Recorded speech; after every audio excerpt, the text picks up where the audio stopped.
Hi Tamilarasan, உங்களுடைய cricket ஜேர்னியை பற்றி சொல்கிறீங்களா? அதே மாதிரி எங்கேருந்து இது ஸ்டார்ட் பண்ணீங்க? கிரிக்கெட்டு நான் சின்ன வயசுலேருந்தே ஸ்டெம்பர் பாலில் தான் என்னோடய கிரிக்கெட் ஸ்டார்ட் ஆச்சு. டென்னிஸ் பால்லாம் எனக்கு தெரியாது சுத்தமாக. டென்னிஸ் பால் என்னன்னு கூட தெரியாது. ஸோ ஸ்டெம்பர் பாலில் தான் நான் காலேஜ் ஸ்டில் 17 இயர்ஸ் வரைக்கும் ஸ்டெம்பர் பால் தான்.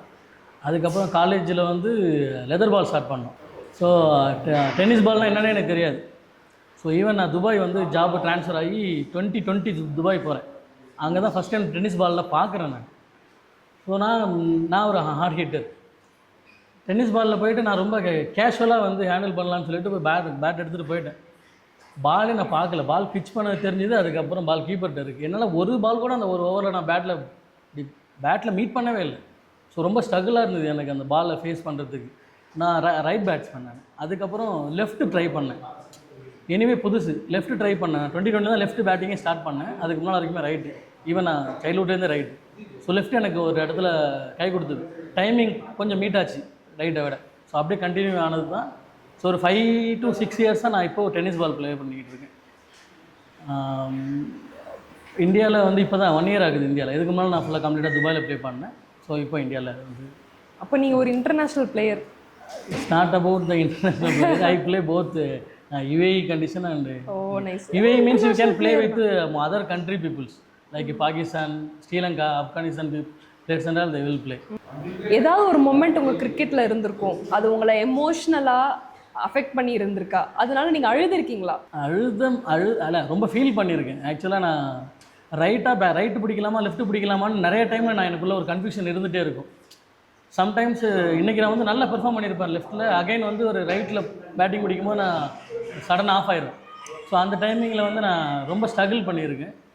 ஸோ ஒரு நல்ல ஒரு ஃபார்ம் அவுட்டில் இருந்து சடனாக ஒரு 200 அடித்தேன் நான் UAEயில். ஸ்டில் அதுதான் ரெக்கார்டு, UAE ரெக்கார்டு. இது இன்னும் யாருமே பிரேக் பண்ணல. 46 பாலுக்கு 200 அடிச்சிருக்கேன் ஒரு டோர்னமெண்ட்டில். ஈகிள்ஸ் கிரிக்கெட் கிளப்பில் வந்து நான் வந்து ஒரு பிளேயராக இருந்து ஒரு 200 அடிச்சிருக்கேன். யாருமே இது வரைக்குமே பிரேக் பண்ணல. இது வரைக்கும் அந்த 46 பாலில் 200 இன்னி வரைக்குமே யாருமே அடிக்கலை. ஸோ கிரிக்கெட்ஸ்லேயே அதை மென்ஷன் பண்ணி ஒரு ஆர்டிக்கலை போட்டிருந்தாங்க. பார்ட்னர்ஷிப் வந்து ஸ்டில் யாருமே அதை பிரேக் பண்ணல. அந்த மூமெண்ட்டில் ஒரு ஃபார்ம் அவுட்லேருந்து ஒரு பெரிய ரன் அடித்து அந்த 200 அடிக்கும்போது எனக்கு என்ன எரியாமலே எனக்கு ஒரு லைட்டாக கண்ணு கலங்குச்சு. ஏன்னா ஈவன் நீங்கள் எந்த டீம் கூட விளையாண்டாலும் பரவாயில்ல, ஒரு லூஸ் டீம்னு விளையாண்டாலும் நீங்கள் 200 வரைக்குமே போகிறதுங்கிறது அவ்வளோ ஈஸி கிடையாது. ஸோ ஏதோ ஒரு மொமெண்ட்டில் ஒரு நிக்லேயோ நீங்கள் அவுட் ஆக சான்ஸ் இருக்கும். ஸோ அந்த மாதிரி எனக்கு அந்த மாதிரி அமையலை. 200 வரைக்குமே நல்லாவே போச்சு. ஸோ அதில் நான் ஒரு 6 பால் 6 அடிச்சிருப்பேன். ஸோ அது 2 மூமெண்ட்டுமே எனக்கு ரொம்ப நல்ல எமோஷனல் மூமெண்ட்டாக இருந்தது. பேட் மூமெண்ட்டு திங்க் பண்ணணுன்னா இப்போ ரீசெண்டாக நான் வந்து ஒரு வேர்ல்டு வண்டர்ஸ் இந்த டீமில் வந்து மட்டும் நான் என்னால் பெர்ஃபார்ம் பண்ண முடியல. கண்டினியூஸாக டக்கவுட்டில் இருக்குது. ஈவன் நான் ஒரு லூஸ் பவுலர்னு சொல்லலாம், இல்லை லூஸ் பால்னு சொல்லலாம். நானே போய் என்னோடய விக்கெட்டை கொடுக்குற மாதிரியான சுச்சுவேஷன் அமைஞ்சிருக்கு. அந்த மாதிரி டைமிங்கில் ரொம்ப ஃபீலாக இருக்கும். மற்றபடி 200ங்கும்போது எனக்கு 2 நல்ல எமோஷனலாக இருந்தது. எமோஷனலி 200ங்கிறது not easy. If you hits 100ங்கிறதே பெரிய கஷ்டம் இப்போ இருக்க சுச்சுவேஷனில். இல்லை, நான் 2 சைடுமே விளையாடுவேன். நீங்கள் எந்த பக்கம் பேட்டிங் பிடிக்க சொன்னால் என்னால் பிடிக்க முடியும். ஈவன் எந்த பக்கம் காற்று அடிக்குதோ அந்த பக்கம் பேட்டிங் பிடிப்பேன். அது இப்போ இருக்கிற ஜென்ரேஷன் நிறைய பேர் ரிவர்ஸ் பேடி நிறைய பேர் நல்லா பண்ணுறாங்க. நிறைய மாறிடுச்சு மாடர்ன் கிரிக்கெட்டு, முன்ன மாதிரி இல்லை. உங்களுடைய பிக்கெஸ்ட் ட்ரீம் என்ன கிரிக்கெட்டில் பிக்கெஸ்ட் அதுக்கான என்ன ப்ராக்ரஸ் பண்ணிட்டு இருக்கீங்க இப்போது?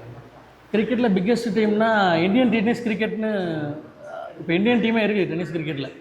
ஸோ அது ICC அளவுக்கு ஒரு அஃபிஷியல் இந்தியன் கிரிக்கெட் டென்னிஸ் டீமாக க்ரியேட் பண்ணணும். வித்தவுட் பாலிடிக்ஸ் எவரி ஸ்டேட்லேயும் வந்து பீப்புள் செலக்ட் பண்ணணும். அப்படி இல்லை அப்படின்னா அட்லீஸ்ட்டு தமிழ்நாடு டீமுக்கு வந்து ரெப்ரசன்ட் பண்ணணும். இதுதான் என்னோடய மோட்டிவ். இன்னும் துபாயில் இருக்கும்போது எனக்கு ஷார்ஜா கிரவுண்டில் நான் விளாண்டுருக்கேன். ஷார்ஜா இன்டர்நேஷனல் கிரவுண்ட் விளாண்டு. துபாயில் விளாடணுன்னு ரொம்ப நாள் ஆசை. எனக்கு சான்ஸ் கிடச்சிது. டியூட்டி இன்ஜுரியால் என்னால் அதில் ப்ளே பண்ண முடியல. ஸோ எனக்கு ஒரு ஆசை முன்னாடி இருந்தது, துபாய் இன்டர்நேஷனல் கிரிக்கெட்டில் ஸ்டேடியமில் ஒரு மேட்ச் விளாடணும் அப்படின்னு சொல்லிட்டு. இப்போ உங்களுக்கு இப்போ ஒன்ஸ் இந்தியா வந்ததுக்கப்புறம் at least we have to try more. Anyway SSBL வந்து மற்ற லீகை கம்பேர் பண்ணும்போது நீங்கள் ஃபைனலில் வந்து ஷார்ஜாவில் கண்டக்ட் பண்ணுறதுனால பிளேயர்ஸ்க்கும் வந்து கலந்து நல்ல ஒரு பெர்ஃபார்ம் பண்ணி நம்ம ஃபைனல்ஸில் போய் ஒரு அப்ராட் கண்டிஷனில் ப்ளே பண்ணணுன்ற ஒரு நல்ல இன்ட்ரெஸ்ட் இருக்கும். ஸோ SSBL வந்து ஃபைனலில் ஷார்ஜாவில் வச்சது வந்து ஒரு நல்ல ஒரு முடிவு தான். யாரும் உங்கள் மேலே வந்து ரொம்ப நம்பிக்கை வச்சு இன்ன வரைக்கும் உங்கள் கூட ட்ராவல் பண்ணி உங்களுக்கு நல்லா சப்போர்ட் கொடுக்குறான்? ஃபஸ்ட்டு என்னோடய சப்போர்ட்டர்னு பார்த்தா என்னோடய ஒய்ஃப் தான், வைஷ்ணவி. ஸோ எனக்கு மேரேஜ் ஆகி 9 இயர்ஸ் ஆகிடுச்சு. நான் எந்த லீவுக்கும் வீட்டுக்கு போக மாட்டேன். ஈவன் 2 டேஸ் லீவுனா 4 மேட்ச் 5 மேட்ச் விளாடணுன்றது என்னோட மைண்ட் செட்டாக இருக்கும். ஸோ டைம் ஸ்பெண்ட் பண்ணுறதுங்கிறது, நான் துபாயில் 5 வருஷம் இருந்தது தான் எனக்கு தெரியும். வீக்கெண்ட்ஸில் நான் கிரிக்கெட்டில் போயிருப்பேன். என் ஒய்ஃபை கூட்டி வெளில போனதே கிடையாது. ஸோ அது ஒய்ஃப் கூட இருந்தும் அதெல்லாம் ஸ்ட்ரகிள் பண்ணி என்னோடய கிரிக்கெட்டுக்கு நிறைய சப்போர்ட் பண்ணுவாங்க ஒய்ஃபு. ஈவன் இங்கே வந்து ஒரு நாள் தான் இங்கே வருவாங்க. இங்கேயுமே என் கூட கிரிக்கெட் கிரவுண்டு காலையில் எழுந்து வந்துடுவாங்க. 7 o'clock மேட்ச் முடிச்சுட்டு அவங்கள ஈவினிங் நான் பஸ் ஏற்றி விட்ருவேன் சென்னைக்கு. ஸோ ஃபேமிலியாக ஹஸ்பண்டாக வந்து நான் அவங்களுக்கு எதுவுமே பண்ணல. ஸோ அவங்க எனக்கு ஒய்ஃபாக நிறைய சப்போர்ட் பண்ணியிருக்காங்க கிரிக்கெட்டில். ஸோ நெக்ஸ்ட்டு என்னோடய கரண்ட் கேப்டன் முல்லை. ஈவன் நான் எந்த சுச்சுவேஷனில் வந்து நான் பர்ஃபார்ம் பண்ணனாலும் அவர் என் மேலே நம்பிக்கை வச்சு still he gave lot of chance to play cricket. So both persons now other and some captains and all these 2 person is more important nowadays. My wife will be first, again my current captain. So wife support இல்லாமல் கிரவுண்டுக்கு போய் சொல்லிட்டு வர்றது, அர்ஜென்ட்டில் வர்றதுன்னு இல்லாமல் wife கூட கூட்டிகிட்டே வர்றதுங்கிறதே பெரிய விஷயம். எனக்கு காடு வந்து அந்த ஆப்பர்ச்சுனிட்டியை காடு தான் கொடுத்த மாதிரி சொல்லலாம். ஏதாவது ஒரு ஃபெயிலியர் நீங்கள் வந்து ஃபேஸ் பண்ணியிருப்பீங்க, அந்த ஃபெயிலியர் வந்து உங்கள் கேமை வந்து நல்லா இம்ப்ரூவ் பண்ணியிருக்கு. என்ன ஃபெயிலியர் நீங்கள் ஃபேஸ் பண்ணி அது இம்ப்ரூவ் ஆகிருக்கு? ஃபஸ்ட்டு சொன்ன மாதிரி நான் வந்து ரைட் பேட்டிங் பிடிச்சி பர்ஃபார்ம் பண்ணவே முடியல. நான் கிராஸ் பேட் பிடிப்பேன். ஸோ அதனால் சடனாக வந்து ஒரு பால் சேஞ்சு ஸ்டெம்பர் லெதர் பால்லேருந்து டென்னிஸுக்கு வரும்போது பால் ஜட்ஜ் பண்ணவே என்னால் முடியாது. பால் எங்கே வருதுன்னு தெரியாது, பால் ஹார்டாக இருக்கும். எனக்கு ஹேண்ட் மாற்றி பிடிக்கிறதுனால லெஃப்ட் ஈஸியாக கேரி பண்ண முடியும். ஸோ நான் லெஃப்ட் அகைன் வந்து பெர்ஃபார்ம் பண்ணும்போது எனக்கு 7th பொசிஷன்லேருந்து ஓப்பனிங் பொசிஷன் கிடச்சி. 7th 6th பொசிஷன்லேருந்து direct opening, left டீமில் யாருமே இல்லை. அதனால் லெஃப்ட் எனக்கு ஈஸியாக கிடச்சிருச்சு. ஒன் மோர் திங், பவுண்ட்ரி வந்து மேக்ஸிமம் வந்து கன்சிடர் பண்ணும்போது ஈஸியாக இருக்கும் உங்களுக்கு லெஃப்ட்டில் ப்ளே பண்ணுறதுக்கு. ஸோ அதனால் அந்த டைமிங்கில் வந்து நான் யோசிக்காமல் என்னோடய பொசிஷனை சேஞ்ச் பண்ணேன். லைக் நீங்கள் ஒரு பாலை 6 கொடுத்துட்டு ஒரு பாலை டாட் வைக்கிற மாதிரி கிடையாது. சைல்ட்ஹுட்லேருந்து விளையாண்ட ஒரு 18 இயர்ஸ் விளையாண்ட ரைட் பேட்டிங்கே நீங்கள் வந்து அகைன லெஃப்ட் மாற்றி ஒரு 5 இயர்ஸாக விளையாடுறதுங்கிறது அவ்வளோ ஈஸி கிடையாது. கண்டிப்பாக ஸ்டார்டிங்கில் எனக்கு ஆஃபில் விளையாடவே தெரியாது. எக்ஸலில் மட்டும்தான் அடிக்கிறது. இப்போ என்னால் ஓரளவுக்கு ஆஃபில் எல்லா பொசிஷன்லையுமே கவர் பண்ணி அடிக்கிறது. ஸோ இப்போ கரண்ட்டாக வந்து ஓரளவுக்கு எந்த பொசிஷன்லையுமே விளையாட முடியும் என்னால். அப்கமிங் பிளேயர்ஸுக்கு இல்லை யங்ஸ்டர்ஸ்க்கு வந்து உங்களுடைய டிப்ஸ் ஸ்கில்ஸ் வந்து என்ன மாதிரி இருந்தால் அவங்களுக்கு யூஸ்ஃபுல்லாக இருக்கும், ஏதாச்சும் ஷேர் பண்ண முடியும்? யங்ஸ்டர்ஸு டிப்ஸை சொல்லணுன்னா, கிரிக்கெட் வந்து அன்னைய டே பொறுத்து தான் இருக்குது. ஈவன் சச்சின் டெண்டுல்கராக இருக்கலாம், யாராக வேணாலும் இருக்கலாம். அன்னைய டேயில் என்ன பர்ஃபார்ம் பண்ணுறோமோ அதுதான் கிரிக்கெட்டு. ஸோ ஃபஸ்ட்டு டேவுக்கு ஏற்ற மாதிரி ப்ளே பண்ணணும். நெக்ஸ்ட்டு வந்து மோஸ்ட் திங்ஸ் வந்து ப்ராக்டிஸ் பண்ணாமல் டேரெக்டாக வந்து நம்ம ஒரு விஷயத்தை ட்ரை பண்ணுறோம் பிச்சில்ன்றது போது பாசிபிலிட்டிஸே கிடையாது. ஸோ ஒரு விஷயத்தை நம்ம ட்ரை பண்ணுறோன்னா at least 1 day before 2 day before try பண்ணியிருக்கணும். வித்தவுட் ட்ரை டேரக்ட்லி வந்து பாசிபிலிட்டிஸே கிடையாது. 1-2 டைமில் வந்து அது கிளிக் ஆகும், எல்லா டைமும் கிளிக் ஆகாது. நவ் யங்ஸ்டர்ஸ் அண்டால் நம்ம முன்னாடி இருந்த மாதிரி இல்லை. இப்போ வந்து நிறைய யங்ஸ்டர்ஸ் வந்து நல்லாவே ப்ளே பண்ணுறாங்க. நிறைய யங்ஸ்டர்ஸ் வந்து கேம்லாம் சேஞ்ச் பண்ணிட்டாங்க. ஸோ கண்டிஷனுக்கு ஏற்ற மாதிரி யங்ஸ்டர்ஸ் ப்ளே பண்ணலாம். ஆட்டிடியூடை ரொம்ப குறைக்கலாம். ஆட்டிடியூடு இருந்தால் என்றைக்குமே மேலே வர முடியாது. ஸோ ஆப்போனண்ட்டுக்கு ஃபஸ்ட்டு ரெஸ்பெக்ட் கொடுத்து யங்ஸ்டர்ஸ் ப்ளே பண்ணுறது ஸ்போர்ட்ஸ்மேன்ஷிப்போட நிறைய இப்போ இருக்கிற நிறைய கண்டிஷனில் அப்படி இல்லை. Okay, some of the peoples not correct. Okay, so ஆட்டிடியூடை கண்ட்ரோல் பண்ணிவிட்டு கேம் இம்ப்ரூவ் பண்ணி நல்லா ப்ளே பண்ணலாம். அஸ் அ டென்னிஸ் பால் கிரிக்கெட்டராக உங்களுக்கு வந்து எது ரொம்ப ரொம்ப பெரிய ஸ்ட்ரகிள்? டென்னிஸ் பால் கிரிக்கெட்டராக வந்து நம்ம லைக் ஒரு செலெக்ஷனாக இருக்கட்டும், இல்லை வந்து உங்களை நீங்கள் ப்ரூவ் பண்ணணும் அப்படிங்கும்போது லேக் ஆஃப் பீப்புள்ஸ் வந்து வந்துடுவாங்க. ஸோ சம்டைம்ஸ் வந்து ஒரு சில இடத்துல உங்களை நீங்கள் ப்ரூவ் பண்ணுறதுக்கான டைமிங்கே கிடைக்காது. ஸோ இன்னுமே நிறைய பேருக்கு தெரியாது டென்னிஸ் பாலில் லைஃப் இருக்கா அப்படின்றது இன்னுமே கன்ஃபார்ம் கிடையாது. ஒரு லெதர் பாலில் நீங்கள் ஈஸியாக சொல்லலாம். அந்த இப்போ சூரியவம்சிலாம் வந்து 14 இயர்ஸ் இருக்குது. இப்போ ஸ்டார் பிளேயர் இந்தியாவில் 30-40 lakhs கொடுத்தோ இல்லை க்ரோர்ஸ் கொடுத்தோ எடுக்கிறதுக்கு ஆள் இருக்குது. ஸோ டென்னிஸ் கிரிக்கெட்டுக்கு ஒரு ஃப்யூச்சர் இருக்கான்னு தெரியாது. இப்போ நான் வந்து ஒர்க் பண்ணிக்கிட்டு இருக்கேன். ஸோ நானும் கண்டினியூஸாக 6 days ப்ளே பண்ண மாதிரி இருந்தால் நானும் ஒரு நல்ல பிளேயராக வரலாம். இப்போ இருக்கிறத விட இன்னும் நெக்ஸ்ட்டு ஒரு 6 days ப்ராக்டிஸ் பண்ணால் நானும் நல்ல ஒரு பெர்ஃபார்மர் தான். ஸோ ஃப்யூச்சர் இருக்குமா இருக்காதான் தெரியாமலே நிறைய பிளேயர்ஸ் வந்து கிரிக்கெட்டை ஸ்டாப் பண்ணிவிட்டு ஒர்க் போயிட்டாங்க. ஸோ டென்னிஸ் கிரிக்கெட் அதுதான் டென்னிஸ் பாலுங்கும்போது இன்னுமே நிறைய அவேர்னஸ் கிடையாது, ஸ்ட்ரகிள் நிறையா இருக்குது. இந்த மாதிரி லீக்லாம் வந்து வரையில எப்படி ஃபீல் பண்ணுறீங்க? லீக் வரும்போது ரொம்ப சந்தோஷமாக இருக்குது. நிறையா பேர் வந்து ஃபேமிலியோட வந்து செலெக்ஷன் அட்டன் பண்ணுறாங்க. அதை நான் எஸ்எஸ்பியில் நான் நிறைய இடத்துல பார்க்குறேன். நான் ஃபஸ்ட்டு செலெக்ஷன் வரும்போது எஸ்எஸ்பியில் ஃபேமிலியோட நிறைய ஃபேமிலி இருந்தாங்க. ஸோ அதனால் வந்து அண்டர் 19க்கு நல்ல பிளேயர்ஸ் நிறைய பிளேயர்ஸ் இப்போ வந்து செலக்ட் ஆயிருக்காங்கன்னு நினைக்கிறேன் எஸ்எஸ்பியில். ஃபர்ஸ்ட் ரவுண்டில் நல்ல நிறைய பிளேயர்ஸ் வந்திருந்தாங்க, பார்க்குறதுக்கே நல்லா இருந்தது. அவங்க பவுல் பண்ணதெல்லாம் நல்லா இருந்தது. செலெக்ஷன் ரொம்ப இம்பார்ட்டன்ட். இப்போ இருக்க கண்டிஷனுக்கு வந்து டென்னிஸ் பால் இம்ப்ரூவ் பண்ணணும்னா செலெக்ஷன்ஸ் வந்து பீப்புள்ஸும் வரணும், நிறைய பேர் வந்து கலந்துக்கணுங்க. அப்போ தான் தெரியும் என்ன செலெக்ஷன் என்னென்ன தெரியாமல் வந்து அட்டன் பண்ண ஒரு 2-3 செலெக்ஷன் அட்டன் பண்ணால் தெரிஞ்சிடும், இதான் வந்து வேன்னு தெரிஞ்சிடும். ஒரு கவர்மெண்ட் எக்ஸாம் நீங்கள் எழுதாமலே நான் பாஸ் பண்ணிவிடுன்னு சொல்ல முடியாதுல்ல. செலெக்ஷன் அட்டன் பண்ண தான் வந்து என்ன இருக்குன்னு தெரியும். நாம முதல்ல என்ன ஸ்டேஜில் இருக்கோன்னு செலெக்ஷன் அட்டன் பண்ணால் தெரியும். கண்டிப்பாக. ஸோ நம்மளோட ஸ்டேட்டஸ் வந்து நமக்கு தெரியும். செலெக்ஷனுங்கும் போது நம்ம அன்னோன் பிளேயர்ஸ் கூட விளையாடுவோம். ஸோ அப்படிங்கும்போது நம்ம எந்த ரேஞ்சில் இருக்கோன்னு ஒரு செலெக்ஷன் அட்டன் பண்ணும்போது நமக்கு தெரிஞ்சிடும். ஸோ செலெக்ஷன் வந்து மோர் இம்பார்ட்டன்ட் வந்து ஃபார் க்ரோ நவ் சிச்சுவேஷனுக்கு செலெக்ஷன் இம்பார்ட்டன்ட் தான். ஒரு பேட் ஷாட் பண்ணதுக்கு அப்புறமா உங்கள் மைண்டை வந்து எப்படி ரீசெட் பண்ணுவீங்க, எப்படி வந்து ஸ்ட்ராங்காக வருவீங்க? பவுலிங்கில் ஈஸியாக நான் ரேப்பப் ஆகிடுவேன். ஏன்னா ஒரு பால் 6 போனாலுமே நான் மேக்ஸிமம் 5 பால்ஸ் டாட் வைக்கணும், இல்லை விக்கெட் எடுக்கணுன்ற மைண்ட் செட்டில் வேறு பால் மாற்றிடுவேன். பட் ஈவன் பேட்டிங் அப்படி பண்ண முடியாது. ஒரு ராங் ஷாட் ஆடி நீங்கள் விக்கெட் ஆகிட்டீங்க அப்படின்னா என்னால் அந்த மைண்ட் செட்டை மாற்றவே முடியாது. ஏன்னா நான் ஆல்ரவுண்ட் இருக்கும்போது என்னால் பவுலிங்கில் பெர்ஃபார்ம் பண்ண முடியும்.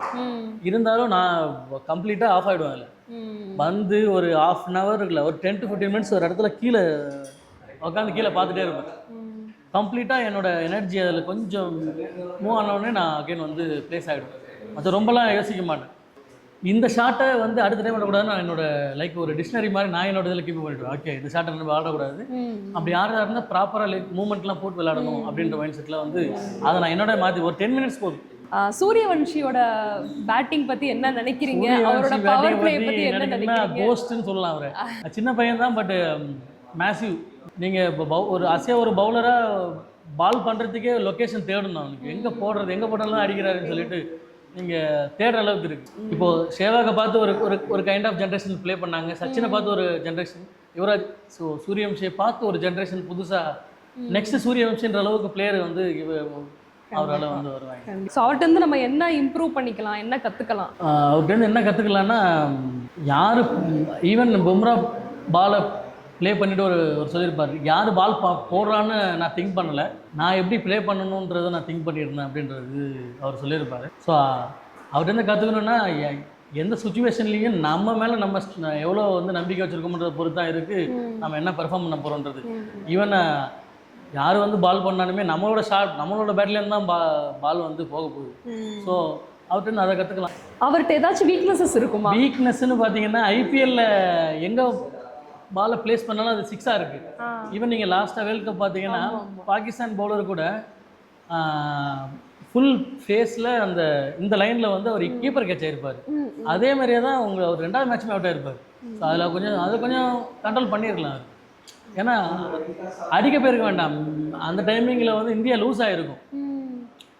அவர் தான் ஸ்ட்ராங் பிளேயருங்கும்போது அந்த ஷாட் அவர் ஆடிருக்க வேண்டாம். நான் பார்த்து ரொம்ப ஃபீல் பண்ணேன். ஏன்னா நான் 6 போகணும்னு நினச்சிட்டு இருக்கேன். அவரோட பேட்டிங்லேருந்து எத்தனை 6 போகணும்னு கால்குலேட் பண்ணலான்னு இருக்கும்போது அவர் அன்வான்டாக போயிட்டு ஒரு ஷாட்டை வந்து ஃப்ரண்ட் ஃபுட்லேருந்து ஆடினானா தெரியல, ஒரு ராங் ஷாட் ஆடிருப்பார். அதே மாதிரி தான் அடுத்த மேட்ச் அவுட் ஆகிருப்பார். அவர் அவுட்டான 2 மேட்ச்சுமே அப்படி தான் அவுட் ஆகிருப்பார். அதே மாதிரியான பால் தான் கீப்பர் கேட்ச் ஆகிருப்பார். ஸோ அந்த மாதிரி ஷாட்ஸை வந்து அவர் ஆடி இருக்க வேண்டாம். அது ஒரு சின்ன வீக்னஸ் தான். பட் வீக்னஸ் சொல்கிற அளவுக்கு நாம் இன்னும் பெருசாக வளரல. பட் அசே ஒரு வியூவராக வந்து 2 டைமே அதே மாதிரி விக்கெட் ஆகிருக்கு பேஸ் பாலில். ஸோ அதை கண்ட்ரோல் பண்ணியிருக்கலாம்ன்றது மட்டும்தான். ஜஸ்ட் ஒரு viewer point of view. It's not about mistake.